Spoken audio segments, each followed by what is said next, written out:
오늘 말씀의 제목은 참 예배와 참 예배자에게 주어지는 축복입니다.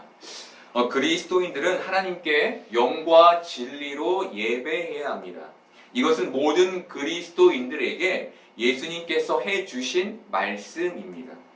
문제는 지금 이 시간 이 자리에 앉아있는 우리가 실제로 하나님을 영과 진리로 예배하고 있느냐입니다. 예전에 어른들은 예배를 드린다라고 하지 않고 예배를 본다라고 말했습니다. 보는 것과 드리는 것은 완전히 다른 것이죠. 보는 것은 관람입니다. 관람. 우리는 연극이나 영화를 보러 간다고 하지 드리러 간다고 하지 않습니다. 하지만 예배는 드리는 것입니다.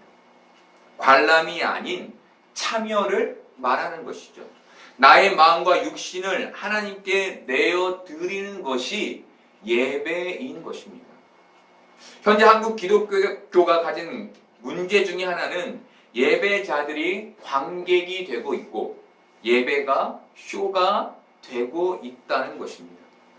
인터넷에서 듣고 싶은 찬양을 검색하면 정말 많은 찬양팀들이 검색이 됩니다. 이들 대다수는 회사에 소속되어 있는 아티스트로 활동하고 있습니다. 그런데 문제는 이들의 찬양이 사람들에게 감동과 희열을 주는 공연처럼 기획되고 있다는 것입니다. 예배와 찬양이 하나님을 높이는 용도보다 더 앞서 사람의 마음을 흥분시키고 감동시키려는 목적이 앞서는 변질로 이어지고 있는 것이죠. 하나님은 이스라엘 백성에게도 제사 제도를, 예배 제도죠, 를 허락해 주셨습니다. 이 제사 제도는 인간을 거룩하게 하시려는 하나님의 사랑에서 기인한 것이었지만 그 목적은 거룩하신 하나님께 나아가도록 죄인된 인간이 거룩하신 하나님을 만날 수 있게 하기 위한 방법이었습니다. 동물을 죽이고 내장을 꺼내는 일은 결코 감동과 희열이 있는 예배가 아니었습니다. 이것이 지금 우리가 드리는 예배의 기원입니다. 그런데 신약에 와서 예수님이 자신의 몸을 우리 죄를 용서하기 위해 단번에 제사로 드리셨습니다. 그래서 우리는 더 이상 동물의 피를 흘리는 제사를 드리지 않게 되었습니다.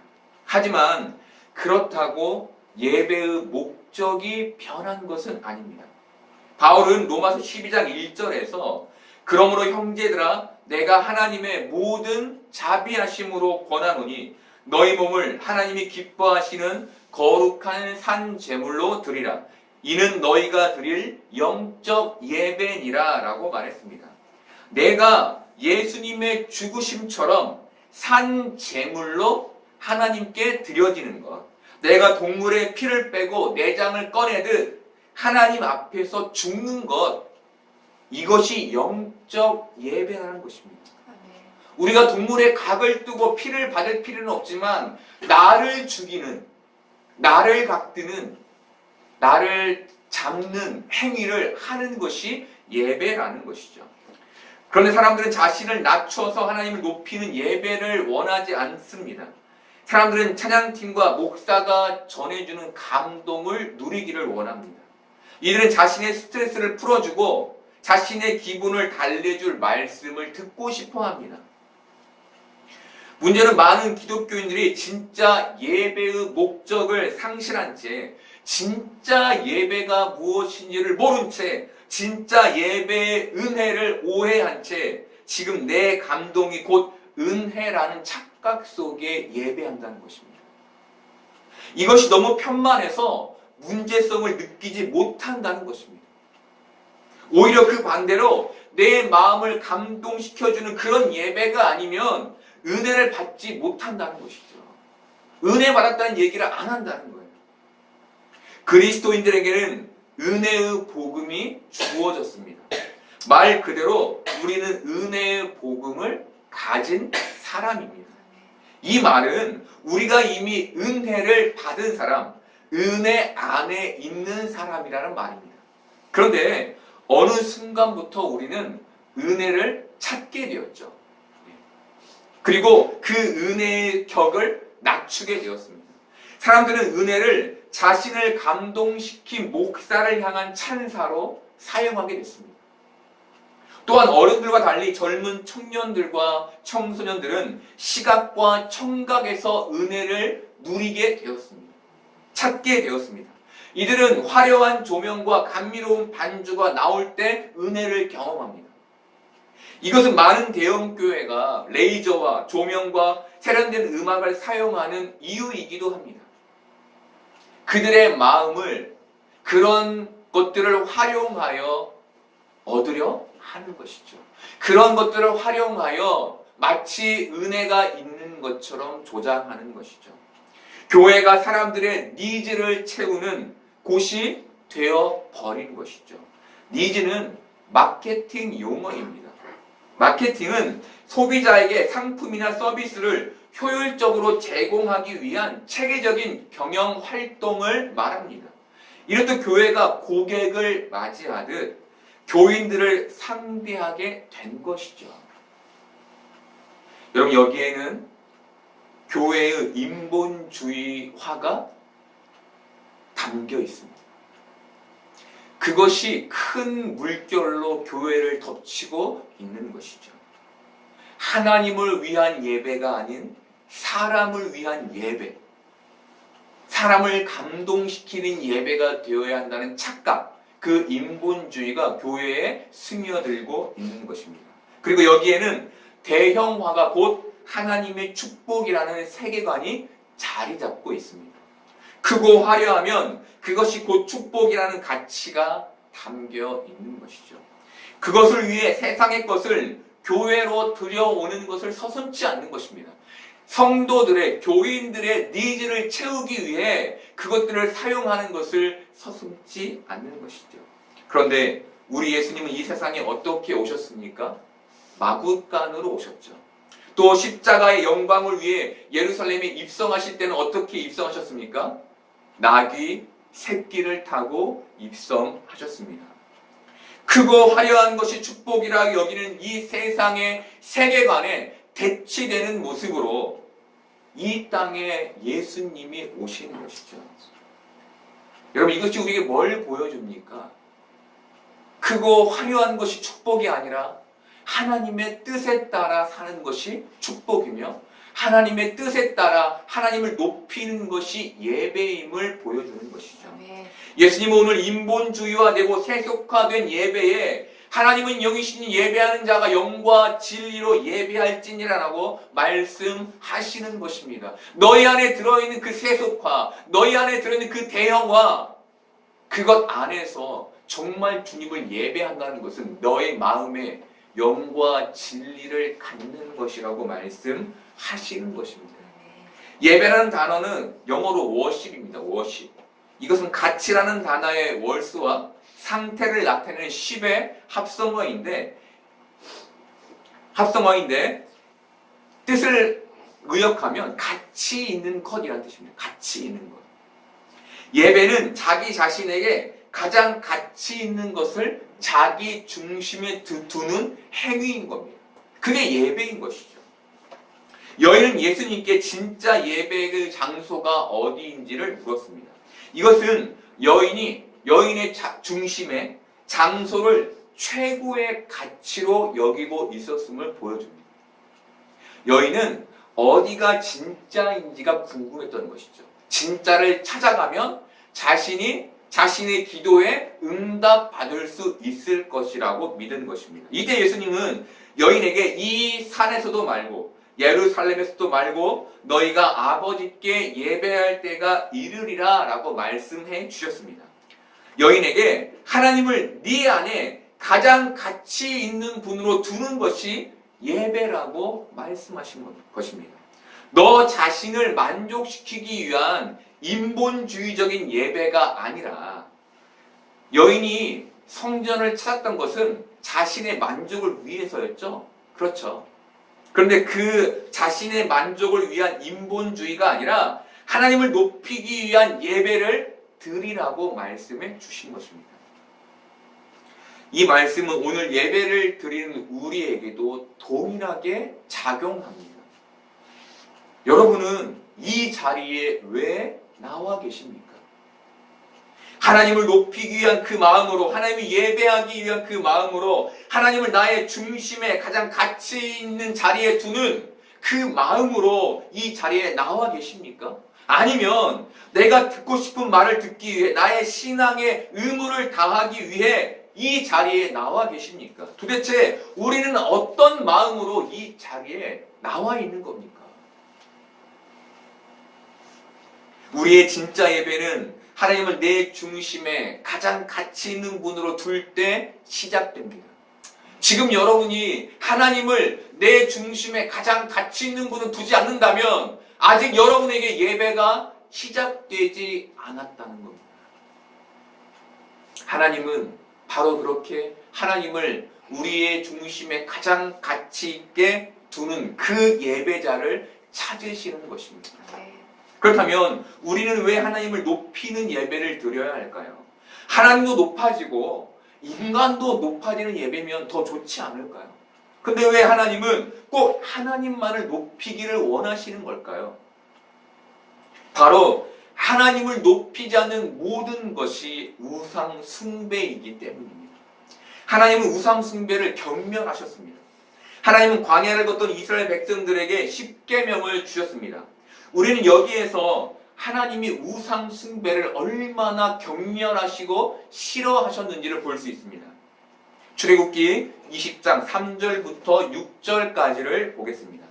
너는 나 외에는 다른 신들을 내게 두지 말라. 너를 위하여 새긴 우상을 만들지 말고 또 위로 하늘에 있는 것이나 아래로 땅에 있는 것이나 땅 아래 물속에 있는 것의 어떤 형상도 만들지 말며 그것들에게 절하지 말며 그것들을 섬기지 말라. 나 내 하나님 여호와는 질투하는 하나님인즉 나를 미워하는 자의 죄를 갚되 아버지로부터 아들에게로 3, 4대까지 이르게 하거니와 나를 사랑하고 내 계명을 지키는 자에게는 천대까지 은혜를 베푸느니라. 아멘. 이 말씀은 10계명 중 1, 2계명입니다. 하나님이 첫 계명과 둘째 계명에 우상의 문제를 다루시는 것은 하나님께서 우상의 문제를 얼마나 크게 여기셨는지를 우리에게 보여줍니다. 그렇다면 우상이란 뭘까요?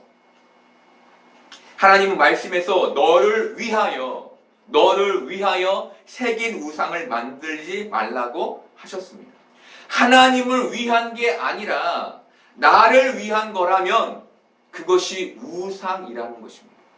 이 자리에 우리가 예배하러 나왔는데 하나님을 높이는 것이 아니라 나를 위해 나왔다면 내가 지금 나를 우상화하여 숭배하는 자리에 예배하고 있는 것이라는 말입니다.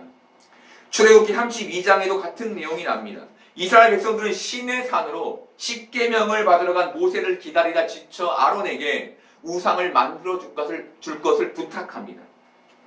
출애굽기 32장 1절 보겠습니다.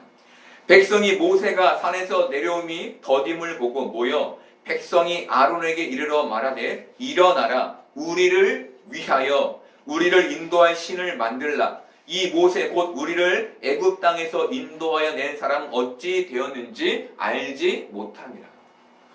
백성들이 뭐라고 말합니까? 아론에게 우리를 위하여, 나를 위하여. 그것이 우상이라는 것이죠. 사도 바울은 골로새서 3장 5절에서 우상 숭배 이렇게 말합니다.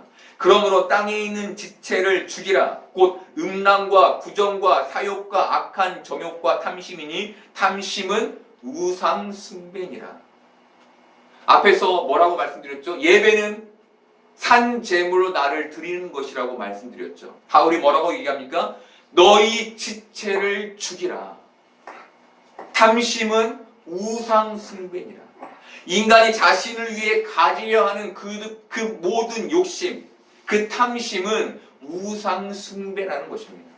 우상 숭배라는 게 다른 게 아니라 나를 위한 탐심인 것입니다. 이 자리에 나왔는데 나를 위해 내가 예배하고 있다면 그것이 우상 숭배인 것이죠. 우상 숭배와 탐심은 결을 같이 하는 것입니다. 이렇듯 우리가 우리 중심에 가장 가치 있게 여기는 것들을 내려놓고 그 가치에 하나님을 두어야만 온전한 예배자가 되는 것입니다. 바로 그 가치를 잃지 않는 방법을 예수님은 영과 진리로 예배하는 것이라고 우리에게 말씀해 주시는 것입니다. 다른 생각하지 말라는 것이죠. 영은 성령님을 의미하고 진리는 예수님을 의미합니다. 진리가 예수님이라는 것은 이 진리가 리얼리티, 즉 실체를 가지고 있는 실제라는 의미입니다. 뜬구름 잡는 듯이 예배하는 것이 아니라 성령의 임재와 실제이신 예수 그리스도를 붙잡는 것이 진짜 예배라는 것이죠. 하나님은 구약 시대의 이스라엘 백성들에게 진리를 알게 하고 싶으셨습니다. 그래서 하나님은 그것을 성막과 제사와 율법이라는 모형과 제도로 이스라엘 백성들에게 주셨습니다. 하지만 사람들은 그 안에서 진리를 발견하지 못했고 그 형식만을 취하게 됐습니다. 진리를 온전히 발견하지 못한 이스라엘 백성들을 위해 하나님은 자신의 아들이시며 진리의 실체이신 예수님을 우리에게 이 땅에 보내주셨습니다. 진리의 실체이신 예수님의 오심으로 인해 그동안 진리를 예표했던 그 진리의 그림자였던 그 모형과 형식들은 쓸모없게 되었습니다. 그래서 예수님께서 보이는 것, 그림자에 지나지 않았던 성전에서 은혜를 받으려 하지 말고 21절로 이 산에서도 말고 예루살렘에서도 말고 너희가 아버지께 예배할 때가 이르리라 라고 여인에게 말씀해 주신 것입니다. 보이는 그림자를 쫓아 자신의 안위를 위해 이익을 위해 성전, 진짜 성전을 찾았던 여인에게 이제 그 그림자는 내려놓고 영과 진리로 하나님을 예배하는 자가 되라 라고 말씀하신 것이죠. 히브리서 저자는 더 이상 형식에 치우치지 말아야 할 것을, 더 이상 그 그림자와 모형에 치우치지 말아야 할 것을 히브리서 9장 23절부터 25절까지 해서 이렇게 말해줍니다. 그러므로 하늘에 있는 것들의 모형은 이런 것들로서 정결하게 할 필요가 있었으나 하늘에 있는 그것들은 이런 것들보다 더 좋은 제물로 할지니라. 그리스도께서는 참것의 그림자인 손으로 만든 성소에 들어가지 아니하시고 바로 그 하늘에 들어가사 이제 우리를 위하여 하나님 앞에 나타나시고 대제사장이 해마다 다른 것의 피로써 성소에 들어가는 것 같이 자주 자기를 드리려고 아니하실지니.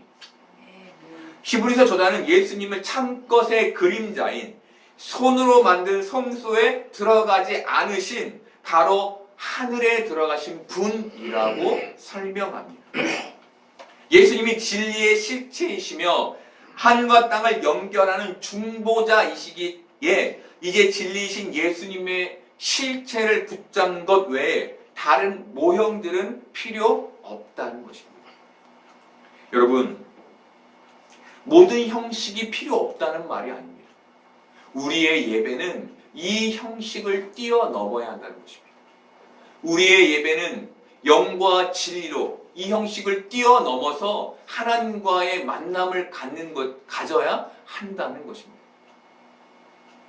우리가 귀로 들려지는 음악에 취해서 내 마음을 감동시키는 말씀에 취해서 하나님을 만나는 것이 아니라 그런 형식에 취해서가 아니라 오직 성령과 오직 예수 그리스도로 하나님께 나아갈 때 우리가 예수님으로 인해 바로 하늘에 닿게 되는 은혜를 누리게 된다는 것입니다. 아멘.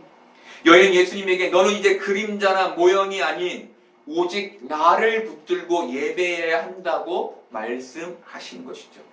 우리는 어떤 형식에 의해서가 아니라 진리의 실체이신 예수님을 영접함으로 그분과 연합됨으로 그분에 의해 하늘에 들어가게 되는 것입니다. 아멘. 바로 이 지점이 우리가 서 있어야 할 예배의 지점인 겁니다.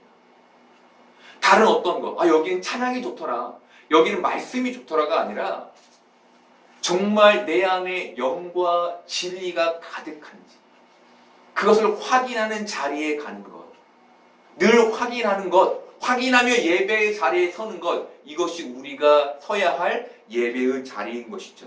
그런데 많은 사람들이 여전히 어디에 서 있습니까? 진리의 실체이신 예수님이 오시기 전에 그 그림자, 그 형식에 여전히 매여 있는 것이죠. 성소의 지성소는 하나님의 임재가 있던 장소입니다. 그런데 예수님께서 십자가에 돌아가실 때 하나님과 세상을 갈라놓았던 지성소의 휘장이 위에서 아래로 찢어졌습니다. 이것은 하나님의 임재, 즉 성령님의 임재가 진리를 얻으려는 어떤 틀, 형식 없이도 가능해졌음을 의미합니다. 바울은 이 상태를 고린도전서 3장 16절에서 이렇게 말합니다. 너희가 하나님의 성전인 것과 하나님의 성령이 너희 안에 계시는 것을 알지 못하느냐. 아멘. 예수 그리스도를 영접한 우리는 거룩한 성전, 바로 지성소가 되었습니다.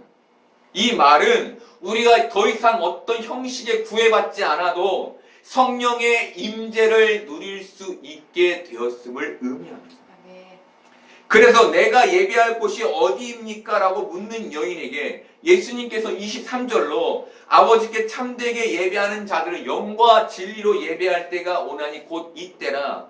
아버지께서는 자기에게 이렇게 예배하는 자들을 찾으시느니라 라고 말씀하신 것입니다.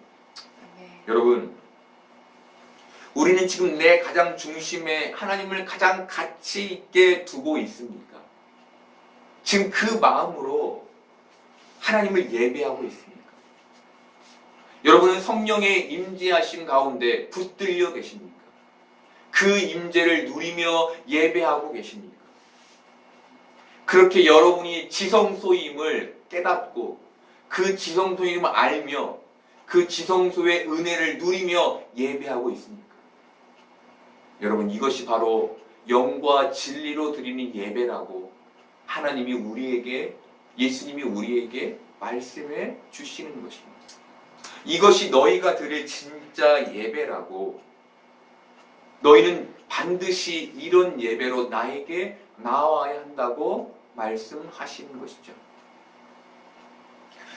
그렇다면 예수님은 왜 여인에게 진짜 예배가 무엇인지를 알려주고 싶으셨을까요? 왜 굳이 여인을 찾아가셔서 너는 진짜 예배, 네가 드려야 진짜 예배는 이런 예배야 라고 말씀해 주신 걸까요? 바로 여인에게 생수가 필요했기 때문입니다. 아멘. 다르게 말하면 오늘날 우리에게도 생수가 필요하기 때문에 이 말씀이 들려진다는 것이죠. 여인은 남편이 5이나 있었고 지금 남편도 남편이 아니었습니다. 이것은 여인이 신앙을 가지고 있었음에도 불구하고 현실에서의 고통과 상처가 여전했음을 의미합니다. 그리고 이것은 그녀가 그토록 예배의 장소를 찾았던 이유이기도 했습니다. 여인은 자신의 고통과 상처에서 벗어나고 싶었던 것이죠. 어떻게? 예배의 장소를 찾아서 진짜 예배의 장소에 가면 내가 그 고통에서 벗어날 것이라고 여겼던 것입니다. 많은 믿음의 사람들이 믿음의 기도로 기대하는 것은 기적입니다. 그런데 기적은 우리의 삶에 좀처럼 일어나지 않습니다. 여인도 마찬가지였습니다. 예수님은 남편이 없는 여인에게 남편을 주시는 기적을 일으키시지 않으십니다. 대신 예수님은 여인이 원했던 모형적인 표적을 질적인 영적인 축복으로 바꾸어 주셨습니다. 이것이 예수님이 표적을 구하는 여인에게 주시려는 생수, 영적인 은혜였습니다. 여러분, 이것이 지금 예수님이 우리에게 주시기를 원하는 영적인 은혜임을 믿으셔야 합니다. 아멘. 다른 표적을 구하기 위해 다른 기대를 가지고 이 자리에 와서 예배하는 것이 아니라 오직 그 표적을 영적인 것으로 바꾸시는 그 하나님의 영적인 축복을 받기 위해 우리는 이 자리에 나와야 한다는 것입니다. 예배를 통해 그 영적인 축복을 소망해야 하는 것입니다. 예수님은 우리가 인간에게 맞추어진 감동과 재미를 넘어서 내 문제를 해결한 받는 기적적인 표적을 넘어서 우리의 영혼이 생수의 강이신 예수님으로 인해 만족함을 누리기를 원하시는 것입니다. 그 생수를 여인과 우리에게 전해주시기 위해 진짜 예배가 무엇인지 알려주시기 위해 진짜 예배는 영적인 목마름이 해갈되는 것임을 알려주시기 위해 오늘 영과 진리로 예배할 것을 우리에게 말씀해 주신다는 것입니다. 여러분, 우리는 얼마나 마음의 가람을 내버려 두고 살고 있습니까? 우리가 얼마나 표적을 구하며 살고 있습니까? 그런데 그 표적을 구하기 전에 우리의 영적인 가람을 채워줄 그 영적인 생수를 이 예배에서 간구하는 것이 진짜 예배자의 마음이며 모습인 것을 주님이 말씀하시는 것이죠. 그것으로 인해 하나님이 높아지는 것, 그것이 진짜 예배임을 우리에게 말씀해 주시는 것입니다. 히브리서 저자는 히브리서 13장 15절에서 예배를 이렇게 드리자고 말해줍니다. 그러므로 우리는 예수로 말미암아 항상 찬송의 제사를 하나님께 드리자. 이는 그 이름을 증언하는 입술의 열매니라. 진리의 실체이신 예수님을 붙잡으면 그 안에 생수의 강, 영적인 만족함이 생기고 그 만족함으로 찬송의 제사, 기쁨의 제사를 드리는 게 진짜 예배라는 것입니다. 이것이 진짜 우리가 드릴 예배라는 것이죠. 바로 그 영적인 만족함에서 나오는 그 찬송이 진짜 찬송이며 그 이름을 믿는 자들의 열매라는 것입니다. 여러분, 우리의 입술의 찬송의 제사가 열리려면 영과 진리를 붙잡는 예배자가 되어야 합니다. 그때 우리는 이 세상의 환경이 전혀 변하지 않아도, 우리의 삶에 하나님의 표적이 일어나지 않아도 그 구원의 은혜, 바로 하나님께서 우리의 마음에, 우리의 영혼의 생수를 채워주시는 그 은혜로 인해 하나님을 찬송케 되는 것입니다. 여러분, 지금 마음이 가라십니까?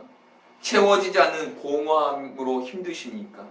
그래서 세상의 것으로 우리의 마음을, 우리의 영혼을 채우고 싶어 하고 계십니까?